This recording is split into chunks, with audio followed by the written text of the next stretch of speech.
राम मंदिर का निर्माण अब अंतिम चरण में है। अब केवल मंदिर के तीनों तलों पर फिनिशिंग कार्य के साथ पत्थरों की घिसाई और रगड़ाई का काम चल रहा है। तो वहीं राम मंदिर के चारों ओर भव्य द्वार बनाए जा रहे हैं। ये द्वार राम जन्मभूमि से जुड़े जगत गुरुओं को समर्पित होंगे, जिनका चित्रण इन द्वारों पर किया जाएगा। इन द्वारों का निर्माण राजस्थान के गुलाबी पत्थरों से किया जा रहा है। तस्वीरों में देखा जा सकता है कि कारीगर अपने हाथों से इन पत्थरों को किस तरह तराश रहे हैं। हम लोग भाग्यशाली वास्तव में हैं, क्योंकि राम के काम के लिए हम लोग दिन रात लगे रहते हैं। और कभी कभी जब हम भजन भाव पूजा पाठ से फुर्सत मिलता है, तो कभी कभी आ करके राम का सेवा भी मिल जाता है। तो हम लोग भाग्यशाली तो हैं ही, कि जो राम के कार्य के लिए हमको माना गया। क्योंकि रामचरितमानस में लिखा भी है कि सोई पावन सोई सुभग शरीरा, जो तन पाए भजे रघुवीरा। तो ये भजन ही तो है, राम का कार्य होना और राम के लिए सोचना या भजन ही है। जितने हमारे लोग हैं, राम मंदिर का पूरा काम धीरे धीरे हो रहा है। तभी देखिए, कहीं पर गेट बन रहा है, कहीं पर ये काम हो रहा है। तो उसी का निरीक्षण के लिए हम आए थे।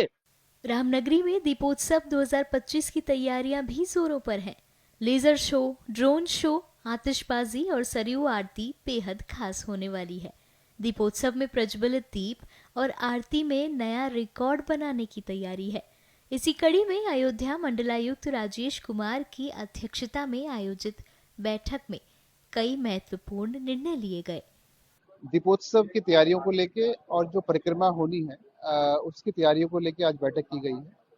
इसमें सभी विभाग जो सक्रिय रूप से इसमें प्रतिभाग करते हैं और जिनकी जिम्मेदारियां रहती हैं, उन सब ने प्रतिभाग किया। आईजी साहब, डीएम साहब, एसएसपी साहब और सभी विभाग के विभागाध्यक्ष यहाँ पे मौजूद रहे थे और एजेंसीज रेलवे से भी और बाकी जगह से भी लोगों को बुलाया गया था।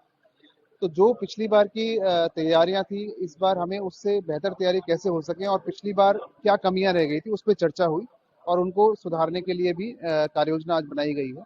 सभी नोडल ऑफिसर हर कार्य के लिए वो निर्धारित कर दिए गए हैं जिनकी जिम्मेदारी होगी। और ये भी निर्णय लिया गया कि हर हफ्ते डीएम साहब के स्तर पे बैठक होगी, हम लोग भी इसमें बैठक करेंगे और सभी जो नोडल बने हैं वो डेली का डेली अपना इसको रिव्यू करेंगे। जैसे कि विभिन्न कार्यक्रम आपके 19 तारीख और 20 तारीख को रहेंगे, उन कार्यक्रम की रूपरेखा भी तैयार कर ली गई है।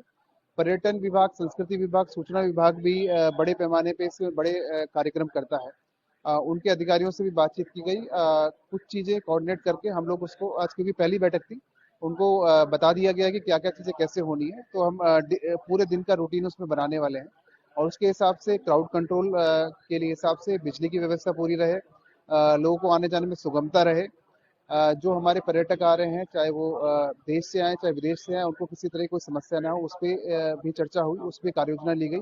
और साथ में जो कार्यक्रम कई जगह होते हैं, उन जगहों पे सुगमता रहे आने जाने में, उस चीज पे विशेष तौर पे ध्यान रखा गया है।